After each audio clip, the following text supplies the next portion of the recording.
মারছে, তারপর আবার ভাত খাওয়াইছে, এরপর আবার মারছে, আবার খাওয়াইছে। এটা কোন ইসে আছে? মানুষরে তো এরকম মাইরে ফেলায় না, সে যদি একটা খুনিও হইতে পারে তাহলে তো এরকমের জীবন্ত মাইরে ফেলাইতে পারে না। বলেন, তারা প্রশাসনের কাছে দেন, কিন্তু ওরে মাইরেন না। নিতে হলে টাকা দিতে হবে 35,000 টাকা দিয়ে ছাড়াই নেন, না হলে আমরা ওরা ছাড়বো না, ওরে আরো মারবো। ফ্যামিলির কেউই নাই একটা মানুষের। আমার আপনার তো যদি এরকম থাকতাম তা আমরাও একই পথের প্রতীক হইতাম, যে মা বাবা ভাই বোন কেউই নাই। মূলত 11টার দিকে আমার বাবাকে ফোন দেওয়া হয়েছে, রাত 11টার সময় ফোন দেওয়া হয়েছে, আপনি কি তোফাজ্জেলের মামা? তখন আমার আব্বা ধরছে যে, তখন বলছে যে তোফাজ্জেল এরকমের, আমরা ওরা আটকাইছে, এই হলে আছে, এখানে এখন ওকে নিতে হলে টাকা দিতে হবে 35,000 টাকা দিয়ে ছাড়াই নেন, না হলে আমরা ওরা ছাড়বো না, ওরে আরো মারবো। তখন আমার আব্বা বললো যে আমি তো গ্রামের বাড়িতে, আমি কিভাবে করবো। তখন আমার আব্বা আমাকে ফোন দিছে যে তুমি একটু কথা বলো, তোফাজ্জেল নাকি এরকমের, উনি ওর হলে এরকমের, ওর কথাবার্তা অসঙ্গতি পাইছে, এই জন্য ওরে ধরছে, ধরে ওরে মারতেছে। তখন আমি ওই লোককে ফোন দিছি যে ভাই এরকম, আমি তোফাজ্জেলের মামাতো বোন, ওরে কেন মারতেছে? তাও বলতেছে যে ও আমাদের হলে ঢুকছে বা করছে। তা আমি বলছি যে ভাই দেখেন, ও পাগল মানুষ, ও যদি কোনো একটা অন্যায় করে তাহলে আপনারা প্রশাসনের কাছে দেন, কিন্তু ওরে মাইরেন না। তখন বলে কি আপনি যে পাগল, কিন্তু ও তো ওর আচরণের কথাবার্তা, একটা পাগলের মামার নাম্বার কেন মুখস্থ থাকবে? একটা পাগলের সে চাচাতো ভাইয়ের নাম্বার পর্যন্ত মুখস্থ থাকে, তাহলে সে কিভাবে পাগল হয়? আমি বলছি যে দেখেন, ও অনেক মেধাবী ছিল, ওর মা বাবা ভাই বোন সবাই কেউই নাই বলতে গেলে।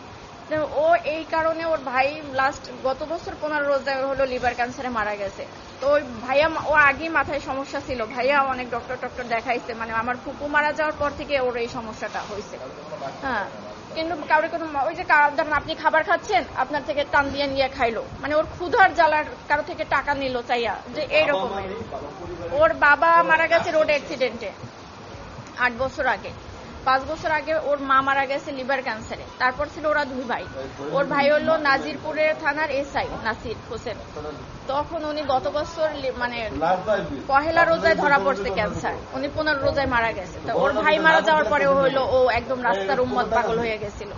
তারপর আমরা অনেকবার ট্রাই করছি ওরে পাবনায় নেওয়া ডক্টর দেখানোর জন্য বা করার জন্য, কিন্তু ওরে ইয়ং তো, ওরে ধৈরাও বাইকটাও রাখার মতো ওরকমই না। একবার শিকল ভাইকেও ছুটে গেছে, যেদিনকে আমরা সকালে পাবনায় নিয়ে যাব।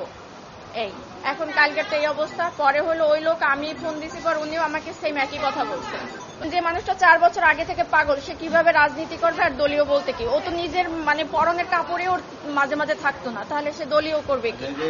মানুষরে তো এরকম মাইরে ফেলায় না, সে যদি একটা খুনিও হইতে পারে তাহলে তো এরকমের জীবন্ত মাইরে ফেলাইতে পারে না। বলেন, এটা কোন আইনে আছে আর কোথায় আছে? অবশ্যই চাই একদম সঠিক, যে মারছে তার একদম সেই সর্বোচ্চ আইনের সর্বোচ্চ ব্যবস্থা নিতে হবে। কারণ ওর গার্জিয়ান নাই, সেই জন্য একটা মানুষ, অসহায় মানুষটা তো এরকম মারতে পারে না, একটা কুকুরেও তো মারতে পারে না, এরকম মারতে মারিয়ে ফেলাইতে পারে না। মারছে, তারপর আবার ভাত খাওয়াইছে, এরপর আবার মারছে, আবার খাওয়াইছে। এটা কোন ইসে আছে? সে যদি কোনো একটা অন্যায় করতে পারে বা ওরা কথার অসঙ্গতি দেখায় তো তারা সন্দেহ করছে, তাহলে তাকে থানায় দিয়ে দিত। তারে 3-4 ঘন্টা মাইরা তারপর আবার থানায় একটা হসপিটালে ভর্তি করায় নাই, তাকে হসপিটালের বাইরে রাইখা গেছে মৃত অবস্থায়। এটা কোন বিবেকে করছে? বা এটা কোনো তো হইতে পারে না।